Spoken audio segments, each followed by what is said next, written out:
Selamat datang dalam materi pembelajaran Green Material Building dengan subtopik spesifikasi dan karakteristik bahan bangunan berbasis Green Material Building.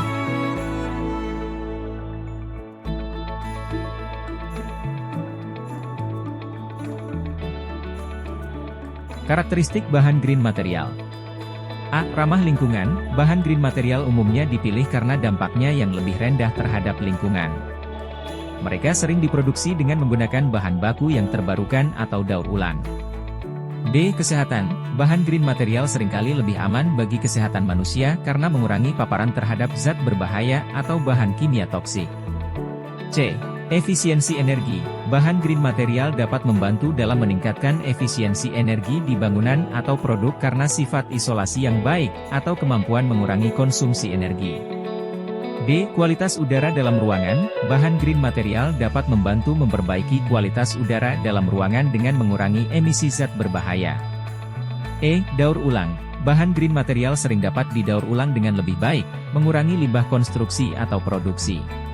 A. Sumber bahan baku. Bahan Green Material sering dibuat dari sumber bahan baku yang berkelanjutan, seperti kayu berkelanjutan, daur ulang logam, atau plastik ramah lingkungan.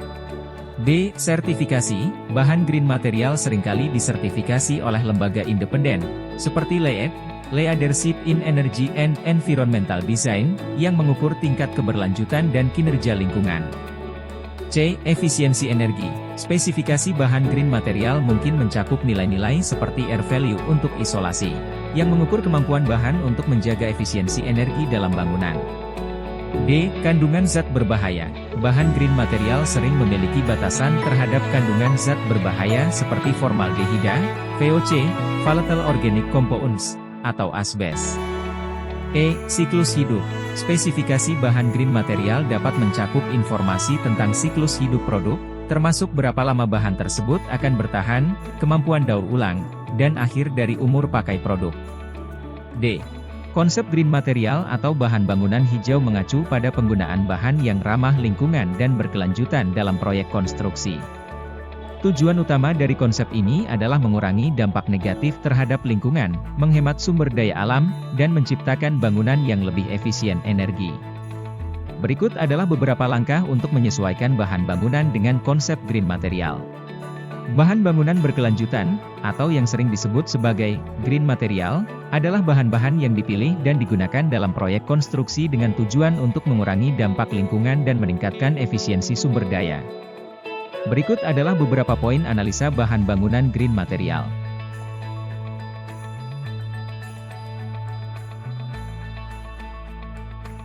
Sumber bahan baku. Evaluasi sumber bahan baku yang digunakan dalam bahan bangunan. Efisiensi energi. Periksa apakah bahan tersebut memiliki sifat-sifat yang dapat membantu mengurangi penggunaan energi. Daftar karbon. Tinjau jejak karbon bahan tersebut. Daya tahan. Pertimbangkan masa pakai bahan. Daur ulang dan penggunaan ulang, kualitas udara dalam ruangan, penggunaan air, biaya dan ketersediaan, panjang melalui efisiensi energi dan daya tahan, sertifikasi. Beberapa bahan bangunan memiliki sertifikasi tertentu, seperti LEED, Leadership in Energy and Environmental Design, keamanan dan kesehatan. Pastikan bahan tersebut tidak mengandung bahan berbahaya yang dapat membahayakan kesehatan manusia atau lingkungan. Daur ulang dan penggunaan ulang. Bangunan berbahan baku hijau atau Green Material adalah sebuah konsep arsitektur yang bertujuan untuk mengurangi dampak lingkungan dari konstruksi dan penggunaan bangunan. Ini melibatkan penggunaan bahan-bahan yang ramah lingkungan, berkelanjutan, dan hemat energi. Di bawah ini, saya akan membahas beberapa aspek penting dari bangunan berbahan baku hijau. Pemilihan material ramah lingkungan. A. Bambu. Bambu adalah bahan bangunan paling populer yang ramah lingkungan karena pertumbuhannya cepat dan memiliki kekuatan yang cukup. B. Kayu sertifikat FSC. Kayu yang diperoleh dari hutan yang dikelola secara berkelanjutan. D. Bahan daur ulang.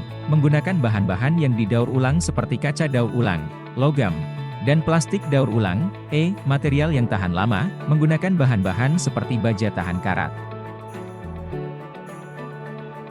A. Isolasi yang baik. Menggunakan isolasi yang baik pada dinding, atap, dan lantai untuk mengurangi kehilangan energi termal. B. Desain yang mengoptimalkan pencahayaan alami.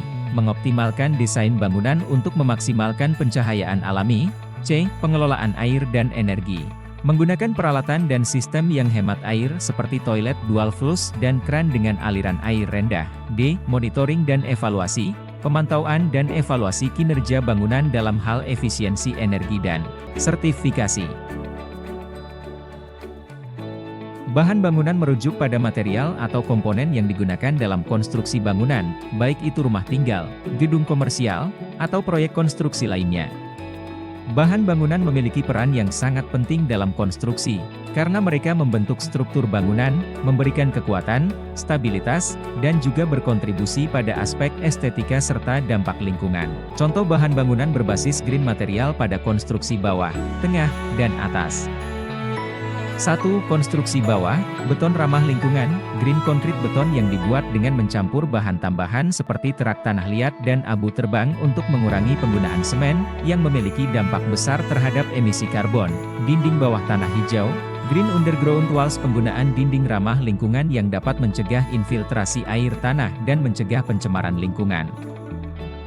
2. Konstruksi tengah, penggunaan kayu berkelanjutan, sustainable wood, kayu yang diperoleh dari hutan yang dikelola secara berkelanjutan atau kayu daur ulang, yang mengurangi tekanan terhadap hutan. Bahan insulasi ramah lingkungan, eco-friendly insulation, insulasi yang terbuat dari bahan seperti serat daur ulang atau busa berbasis tanaman, yang membantu mengurangi konsumsi energi untuk pemanasan atau pendinginan. 3. Konstruksi atas. Identifikasi bahaya harus memperhatikan faktor berikut, biologi seperti jamur, virus, bakteri, mikroorganisme, tanaman, binatang, kimia seperti gas, cairan beracun, fisik, mekanik seperti infrastruktur mesin, alat perlengkapan, biomekanik seperti postur kerja, psikis, sosial seperti lingkungan sosial kerja, dampak lingkungan seperti tanah, air, udara.